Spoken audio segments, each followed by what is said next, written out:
हट हुर्र हुर्र हट हट। सुबह का समय था। दूर खेतों से बैलों की घंटियों की आवाज आ रही थी और कच्ची गलियों में लोग धीरे धीरे अपने काम पर निकल रहे थे। गांव के किनारे मिट्टी और खपरेल से बना एक छोटा सा घर था। वही रहता था हरिराम, गरीब किसान, फटे पुराने कपड़े, लेकिन दिमाग इतना तेज कि गांव के बड़े बड़े लोग भी उससे सलाह लेते थे। घर के बाहर टूटी चारपाई पर बैठा हरिराम पुरानी रस्सी बांध रहा था और वहीं पास ही उसकी पत्नी गंगा चूल्हे पर खाना पका रही थी। सुनो जी, अब घर की हालत पहले से भी खराब होती जा रही है। आटा बस आज तक का बचा है, चावल भी खत्म होने वाले हैं और ऊपर से चंदू की पढ़ाई का खर्च अलग। कभी कभी डर लगता है, पता नहीं आगे क्या होगा। हरिराम बिना घबराए रस्सी बांधता रहा। डर से कभी पेट नहीं भरता गंगा। मैं मानता हूं हालत खराब है, लेकिन जब तक हाथ पैर सही सलामत है ना, तब तक भगवान आदमी को भूखा नहीं मरने देता। बस इंसान को हिम्मत नहीं हारनी चाहिए। गंगा हल्का सा मुस्कुराई, लेकिन उसके चेहरे की चिंता अभी भी साफ दिख रही थी। तभी अंदर से 12 साल का दुबला पतला लड़का दौड़ता हुआ बाहर आया। वो था चंदू।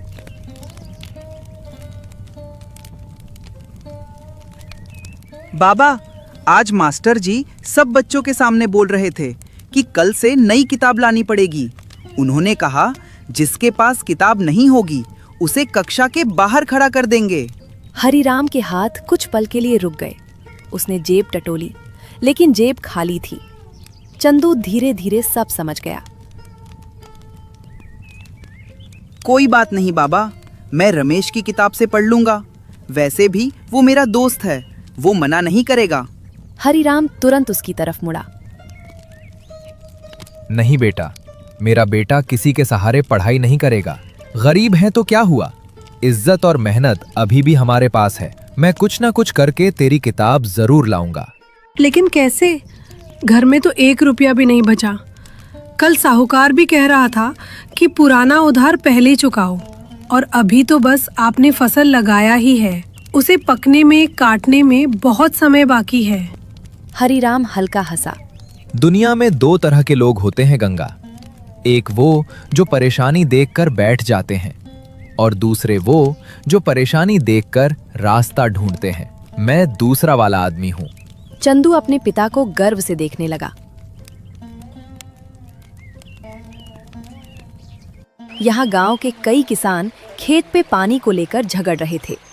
किसी के खेत में ज्यादा पानी जा रहा था तो किसी के खेत में बिल्कुल नहीं। हर बार यही होता है, ऊपर वाले खेत में सारा पानी चला जाता है और नीचे वाले खेत सूखे रह जाते हैं। अगर ऐसे ही चलता रहा ना, तो इस बार फसल बर्बाद हो जाएगी। अरे तो मैं क्या करूं? पानी मेरे खेत से होकर गुजरता है, मैं थोड़ी रोक रहा हूं। तुम लोग कभी नहीं सुधरोगे, आज फैसला होना चाहिए। झगड़ा बढ़ने लगा। तभी पीछे से हरिराम वहां पहुंचा।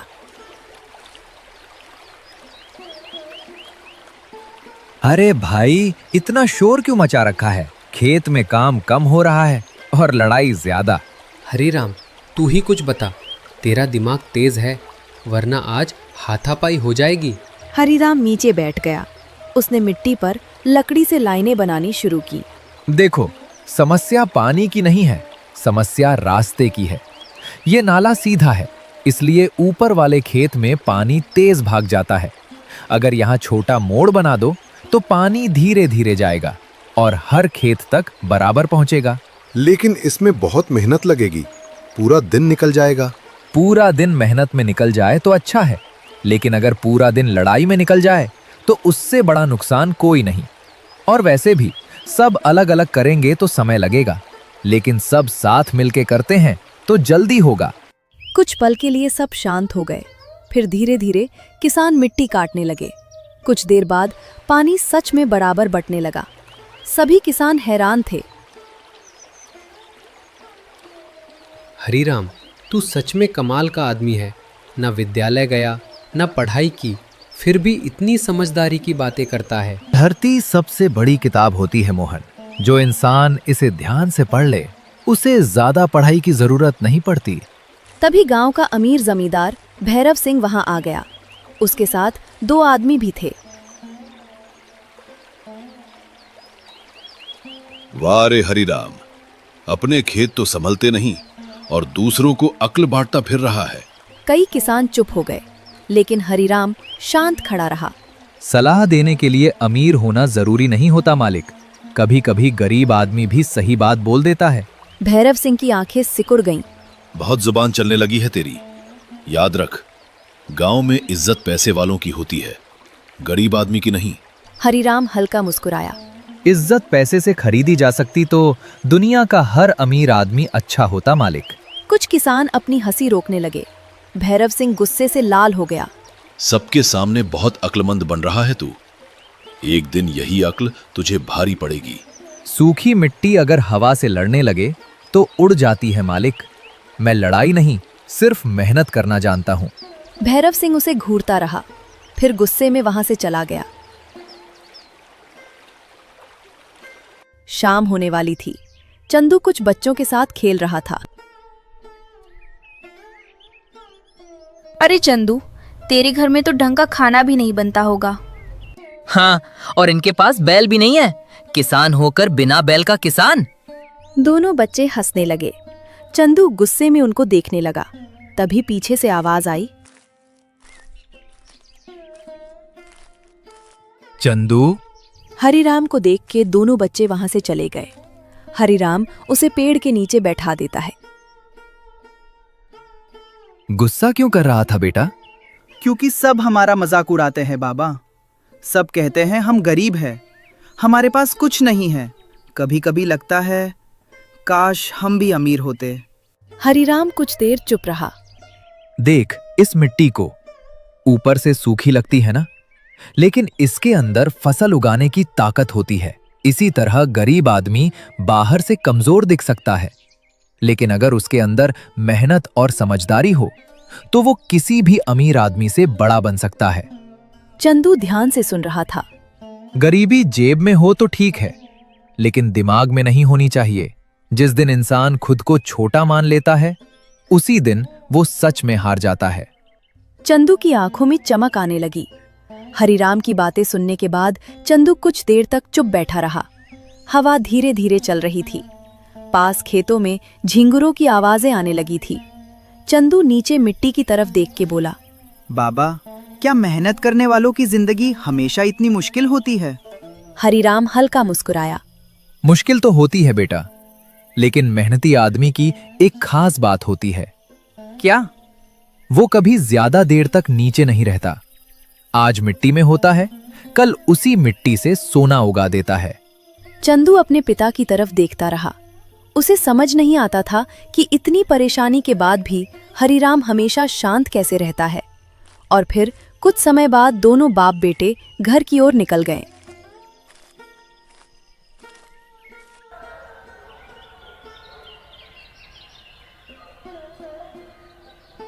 अगली सुबह सुबह ही हरिराम पुराने कपड़े पहन रहा था।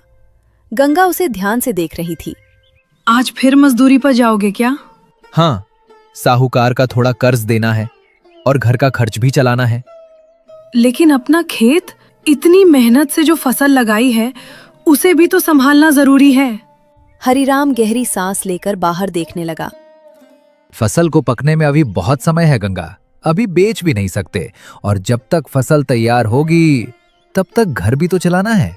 सुबह से शाम तक दूसरों के घर मेहनत करते हो, फिर रात में अपना खेत देखते हो। शरीर भी आखिर कितना काम करेगा? गरीब आदमी का शरीर नहीं चलता गंगा, उसकी मजबूरी चलती है। ये सब बोल के हरिराम घर से निकल गया। गंगा कुछ बोल नहीं पाई। उसे हरिराम की चिंता होने लगी थी।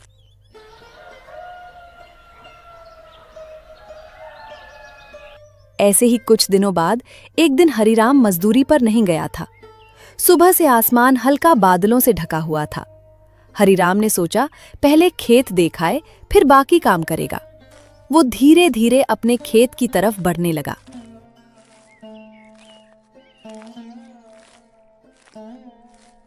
रास्ते में कुछ किसान काम पे जा रहे थे।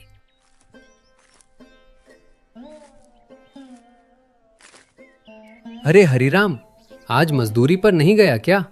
नहीं, पहले खेत देख लूं। सुना था कल रात को जानवर घूम रहे थे इधर। हाँ, मैंने भी आवाजें सुनी थी। हरिराम आगे बढ़ गया, लेकिन जैसे ही वो अपने खेत के पास पहुंचा, वो अचानक रुक गया। उसकी आंखें बड़ी हो गईं। खेत के बीचों बीच एक बड़ा सा सफेद बैल खड़ा था। मजबूत शरीर, लंबे सींग और चमकदार सफेद शरीर। वो आराम से हरिराम की फसल के पास घास खा रहा था। कुछ पौधे पहले ही कुचल चुके थे। हरिराम का चेहरा गुस्से से लाल हो गया। हरिओ, हट हट वहां से। लेकिन बैल आराम से घास चबाता रहा। किसका बैल है ये? कौन छोड़ गया इसे यहाँ? हरिराम ने जोर जोर से आवाज लगानी शुरू कर दी, लेकिन वो टस से मस नहीं हुआ। भाग यहाँ से, मेरी फसल बर्बाद कर देगा तू। लेकिन बैल बस उसकी तरफ देखने लगा, फिर आराम से 2 कदम आगे बढ़कर फिर घास खाने लगा। अरे ये तो जाने का नाम ही नहीं ले रहा। हरिराम फिर से उसे भगाने की कोशिश करता है, लेकिन बैल बिल्कुल नहीं डरा। उसी समय उधर से मोहन और रामू किसान आते दिखाई दिए।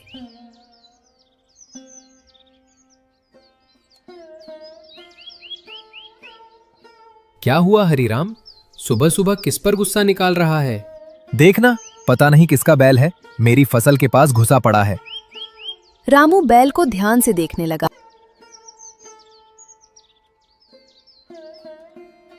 अरे, इतना बड़ा बैल मैंने गांव में पहले कभी नहीं देखा। सच में?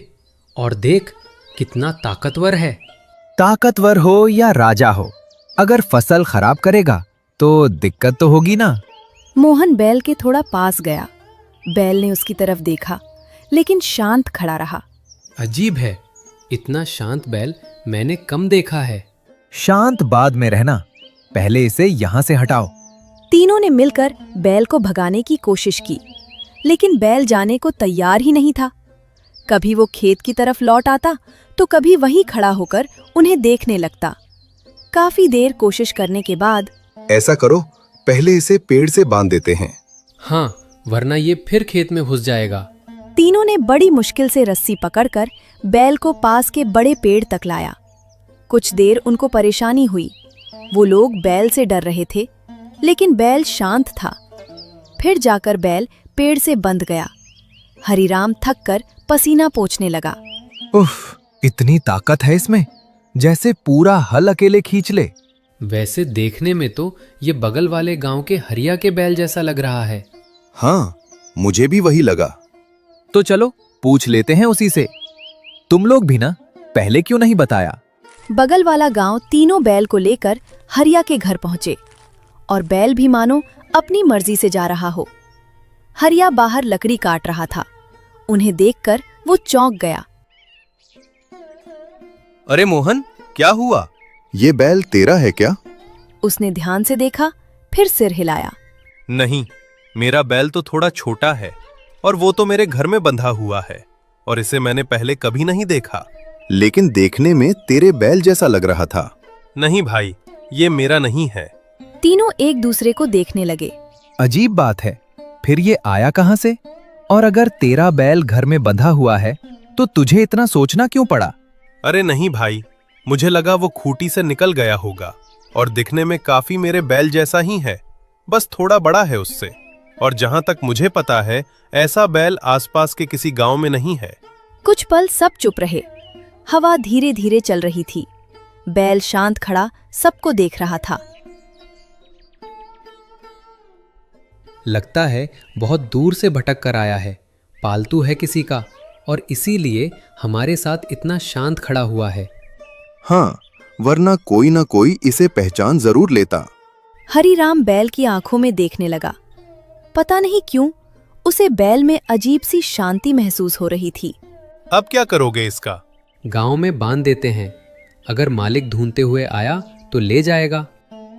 हरिराम कुछ सोचने लगा, फिर धीरे से बोला, जब तक इसका मालिक नहीं मिलता, ये मेरे पास रहेगा। ऐसे गांव में बंधा हुआ रहेगा तो बेचारे को तकलीफ होगी। मोहन और रामू दोनों उसकी तरफ देखने लगे। अरे पागल हो गया है क्या? खुद का घर मुश्किल से चल रहा है। हाँ हरीराम, एक बैल का खाना पानी भी कम खर्च नहीं होता। हरीराम शांत आवाज में बोला। जानवर बोल नहीं सकते, इसका मतलब ये नहीं कि उन्हें सहारे की जरूरत नहीं होती। जब तक इसका मालिक नहीं मिलता, मैं इसे अपने पास रखूंगा, खर्चा में देख लूंगा। सभी चुप हो गए।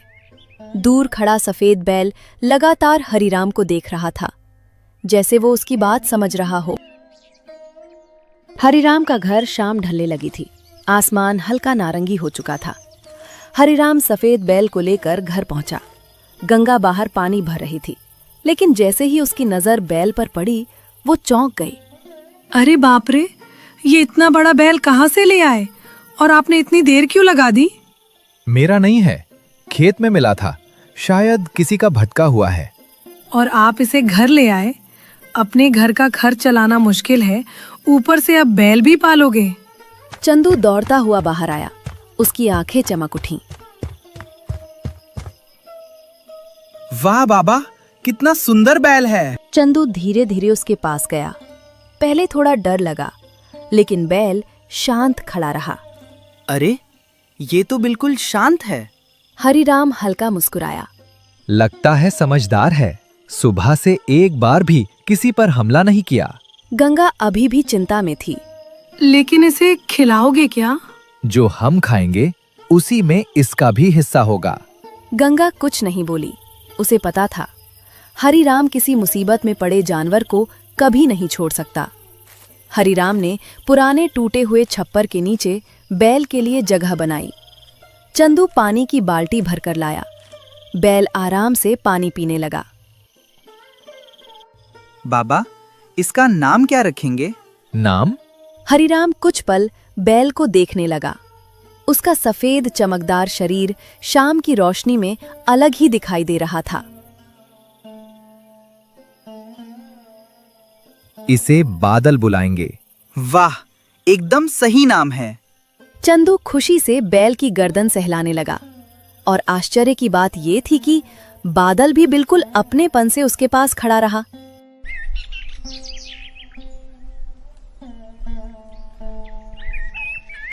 अगली सुबह सूरज निकल ही रहा था।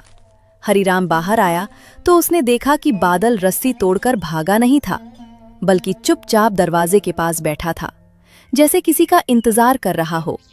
हरीराम उसके पास गया। अरे, तू तो बड़ा सीधा निकला। हरीराम ने उसके सिर पर हाथ फेरा। बादल ने धीरे से आंखें बंद कर ली। उसी समय गंगा बाहर आई।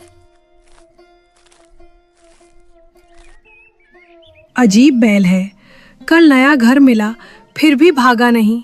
जानवर इंसान से ज्यादा जल्दी प्यार समझ जाते हैं गंगा। ऐसे ही कुछ दिन बीत गए। बादल अब उनके परिवार का हिस्सा बन गया था। उसे लेने उसका कोई मालिक नहीं आया। अब बादल हरीराम के साथ ही रहता था। एक दिन हरीराम खेत में काम करने जा रहा था। पीछे पीछे बादल भी चल पड़ा। अरे, तू कहाँ आ रहा है? बादल वहीं खड़ा उसे देखने लगा। चंदू हंस पड़ा। बाबा, लगता है ये आपको छोड़ना ही नहीं चाहता। तीनों खेत तक पहुंच गए। हरीराम मिट्टी ठीक करने लगा। तभी उसने देखा, बादल खुद अपने पैरों से मिट्टी हटाने लगा था। अरे वाह, ये तो काम भी कर रहा है। कुछ किसान पास आ गए।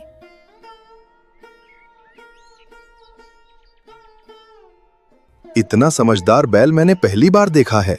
शायद पहले किसी किसान के पास रहा होगा। हरीराम ने हल्का सा इशारा किया। हट बादल, उधर जा। और हैरानी की बात, बादल सच में उसी तरफ चला गया। सभी किसान एक दूसरे का चेहरा देखने लगे। अरे, ये तो तेरी बात समझ रहा है। क्यों नहीं समझेगा, अब ये हमारा दोस्त जो है। सब हल्का हंस पड़े।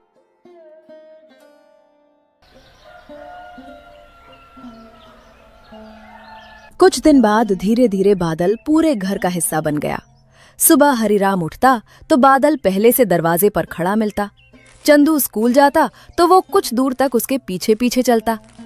गंगा चूल्हे पर रोटियां बनाती तो बादल खिड़की के पास आकर खड़ा हो जाता।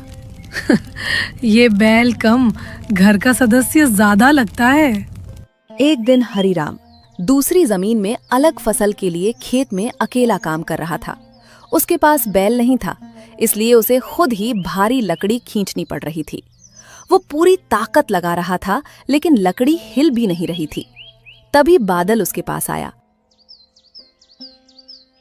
उसने लकड़ी को सूंघा, फिर हरिराम की तरफ देखने लगा। क्या हुआ, तू भी मदद करेगा क्या? हरिराम ने मजाक में रस्सी बादल के पास कर दी, लेकिन अगले ही पल बादल ने रस्सी खींचनी शुरू कर दी। लकड़ी धीरे धीरे आगे सरकने लगी। हरिराम की आंखें फैल गईं। अरे, सच में खींच रहा है। कुछ ही देर में पूरा भारी लट्ठा खेत के किनारे पहुंच गया। उसी समय मोहन वहां आया।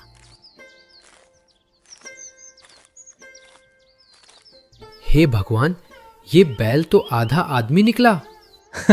नहीं मोहन, ये आदमी से ज्यादा वफादार है।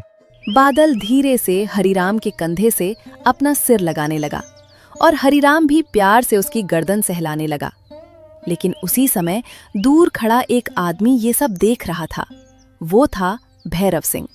उसकी नजर बार बार बादल पर जा रही थी। इतना ताकतवर बैल अगर मेरे खेतों में काम करे तो आधे मजदूरों की जरूरत ही ना पड़े। उसकी आंखों में लालच साफ दिखाई दे रहा था।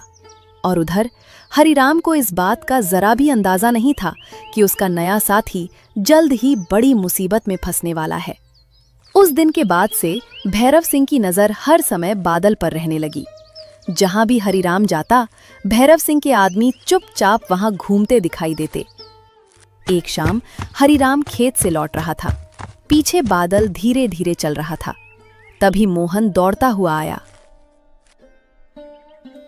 हरिराम, सावधान रहना। मैंने कल भैरव सिंह को तेरे बैल के बारे में बातें करते सुना था। बातें? क्या बातें? वो कह रहा था, इतना ताकतवर बैल गरीब आदमी के पास नहीं होना चाहिए। शायद बादल को वो लोग लेना चाहते हैं। वैसे भी भैरव सिंह तुझे पहले से पसंद नहीं करता। हरिराम कुछ पल शांत रहा, फिर हल्का मुस्कुराया।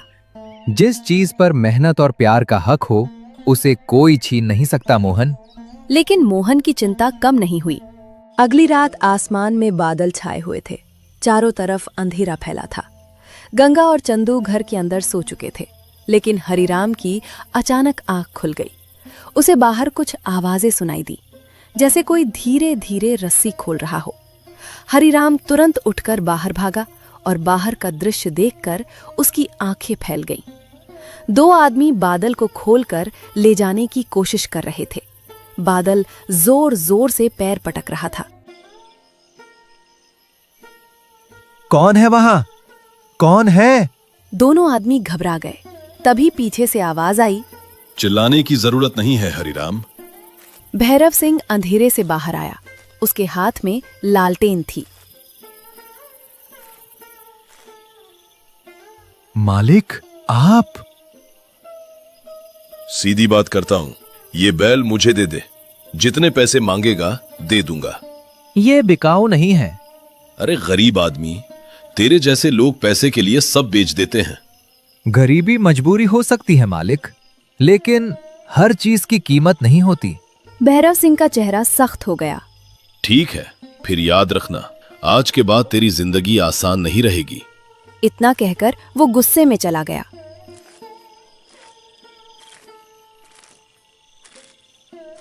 कुछ दिन बाद भैरव सिंह ने गांव वालों पर दबाव डालना शुरू कर दिया। किसी को हरिराम को मजदूरी देने से मना कर दिया, किसी को उससे बात करने से। धीरे धीरे काम मिलना बंद हो गया। घर में फिर तंगी बढ़ने लगी। एक रात गंगा चुपचाप बैठी थी। चूल्हे पर बस थोड़ी सी दाल पक रही थी। अब क्या होगा? काम भी बंद हो गया। मुश्किल समय हमेशा नहीं रहता गंगा, बस आदमी टूटना नहीं चाहिए। तभी चंदू उनके पास आया और बोला, बाबा, लगता है बादल बेचैन है। हरिराम बाहर आया। बादल बार बार जमीन पर पैर मार रहा था। क्या हुआ रे बादल? लेकिन बादल लगातार खेतों की तरफ देखने लगा, जैसे वो कुछ बताना चाहता हो। बादल बार बार जमीन पर पैर मार रहा था। हरिराम उसे ध्यान से देख रहा था। क्या बात है बादल, तू आज इतना बेचैन क्यों है? जब से मैंने तुझे देखा है तू बिना वजह कभी ऐसा नहीं करता। बादल फिर जोर से आवाज करने लगा। उसी समय मोहन दौड़ता हुआ वहां पहुंचा।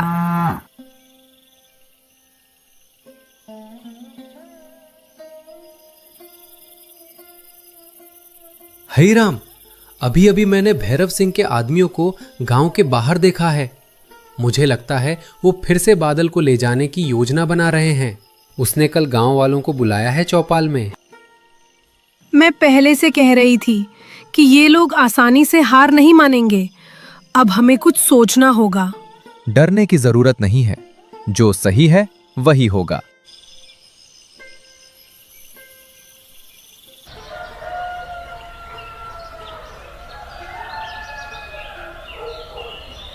अगली सुबह गांव के चौपाल पर सभी लोग इकट्ठा थे।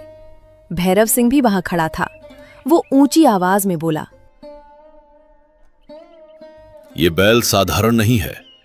ऐसा ताकतवर बैल मेरे खेतों में होना चाहिए। हरिराम, इसे मेरे हवाले कर दे। गांव में सन्नाटा छा गया। तभी मोहन आगे आया। भैरव सिंह, जब ये बैल भटका हुआ था तब आपने इसे नहीं अपनाया। जब इसकी कोई देखभाल नहीं कर रहा था तब हरिराम ने इसे खाना दिया, पानी दिया और अपना परिवार दिया। अब इस पर हक सिर्फ हरिराम का है। मोहन बिल्कुल सही कह रहा है। हम सबने देखा है कि बादल हर समय हरिराम के साथ रहता है। जानवर भी पहचानते हैं कि उनका अपना कौन है। गांव वाले एक एक करके हरिराम के पक्ष में खड़े हो गए। भैरव सिंह पहली बार खुद को अकेला महसूस करने लगा। उसे लगा था कि गांव वाले उससे डर कर उसका पक्ष लेंगे। तो तुम सब लोग मेरे खिलाफ हो? हम आपके खिलाफ नहीं हैं, हम सिर्फ सच के साथ हैं। कुछ देर तक भैरव सिंह चुप खड़ा रहा। फिर उसने बादल की तरफ देखा। बादल सीधा हरिराम के पास जाकर खड़ा हो गया। उसने अपना सिर हरिराम के कंधे से लगा दिया। ये देखकर सब मुस्कुरा उठे। भैरव सिंह बिना कुछ बोले वहां से चला गया। अब उसे भी समझ आ गया था कि प्यार और विश्वास को कोई खरीद नहीं सकता। संध्या का समय था। हरिराम अपने घर के बाहर बैठा था। गंगा रोटियां बना रही थी। चंदू पास में पढ़ाई कर रहा था। तभी बादल फिर से बेचैन होने लगा। बाबा, इसे फिर से कुछ हो गया है। ये बार बार ऐसे बेचैन क्यों हो जाता है? नहीं बेटा, मुझे भी कुछ समझ नहीं आ रहा है। बादल शुरू से ही कुछ अलग और विचित्र है। इसके मन का भाव समझना मुश्किल है। तो फिर क्या करे? हरिराम प्यार से बादल के सिर पर हाथ फेरता है और उसे रस्सी से छोड़ देता है। ये हमारे परिवार का सदस्य है, जिसने हमें सिखाया कि सच्चा साथ देने वाला कभी बीच रास्ते में साथ नहीं छोड़ता। लेकिन शायद अब इसे अपनी मालिक की याद आ रहा है। इसे जाने देना होगा। जानवर कभी अपना घर का रास्ता नहीं भूल सकता। शायद अब ये अपने मालिक के पास ही जाना चाहता है। चंदू उदास हो गया, लेकिन वो अपने पिता की तरह ना चाहकर भी बादल को जाने देने के लिए मान जाता है। गंगा भी उनकी बात सुनकर दुखी हो जाती है और सबको एहसास हो गया कि शायद अब उनके साथ बादल का रिश्ता यही तक था। बादल चलने लगा। उसने एक बार भी पीछे मुड़कर नहीं देखा। हरिराम भी उसके सही सलामती के लिए उसके पीछे पीछे जाने लगा। कुछ समय बाद बादल चलते चलते एक जंगल पहुंचा। हरिराम को बहुत अजीब लगा। उसे डर भी लगने लगा था। रात होने वाली थी, लेकिन उसे ऐसा अनुभव होने लगा था कि उसे बादल के पीछे जाते रहना चाहिए, ताकि उसके और बादल के रिश्ते को आखिरी बार अलविदा कह सके। कुछ समय बाद बादल जंगल के बीच एक कुटिया के पास पहुंचा और वो रुक गया और आवाज लगाने लगा। और तभी उस कुटिया के अंदर से एक साधु बाबा निकले। हरिराम ये सब देख के बहुत अजीब महसूस कर रहा था। तभी साधु बाबा बोले, अरे मेरे बेटे, तू आ गया? कहाँ चला गया था? मुझे ऐसे क्यों सताता है? फिर से कहीं किसी साफ दिल के मनुष्य के पास गया होगा उसका उपकार करने। हरिराम ये सब दूर खड़े देख रहा था। तभी साधु महाराज की नजर हरिराम पे गई। तुम कौन हो बेटा? क्या मेरा बेटा तुम्हारे पास ही गया था?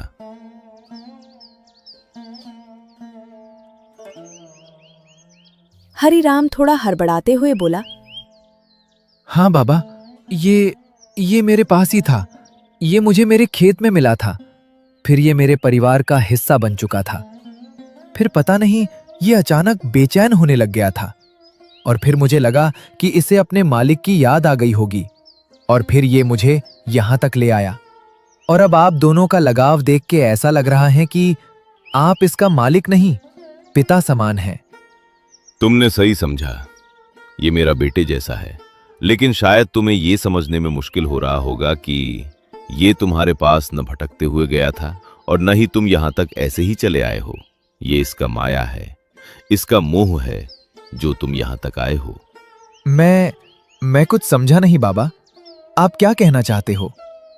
समझ जाओगे, सब समझ आएगा। ये बोल के साधु महाराज अपने कुटिया में गए और फिर एक छोटा सा घड़ा लाके हरिराम को दिया। बेटा, ये घड़ा तुम्हारे निस्वार्थ प्रेम और सच्चे हृदय के लिए है। इसे ले जाओ और जीवन में जब भी धन की जरूरत पड़े तो बस इसमें हाथ डाल देना। तुम्हारी मनोकामना पूरी हो जाएगी। लेकिन कभी भी लालच या ज्यादा धन के चाह में इसे इस्तेमाल मत करना, नहीं तो ये उसी पल काम करना बंद कर देगा और एक मामूली घड़ा बन जाएगा। लेकिन बाबा, मुझे कुछ समझ नहीं आ रहा है। ये सब क्या माया है और आप मुझ पे ये उपकार क्यों कर रहे हैं? ये उपकार नहीं, तेरा हक है। अब जा और इसे ले जा और अपने परिवार को खुश रख। और एक बात याद रखना, यहां से जाते ही तू यहां का रास्ता भूल जाएगा और कभी मुझे और अपने इस बादल को नहीं देख पाएगा। हरिराम हैरान हो गया। उसे समझ नहीं आया कि साधु महाराज ने उसके दिए हुए नाम को कैसे जान लिया, और वो अपने मन में कई सवाल लेकर और बादल से आखिरी बार विदा लेकर अपने घर की ओर निकल गया।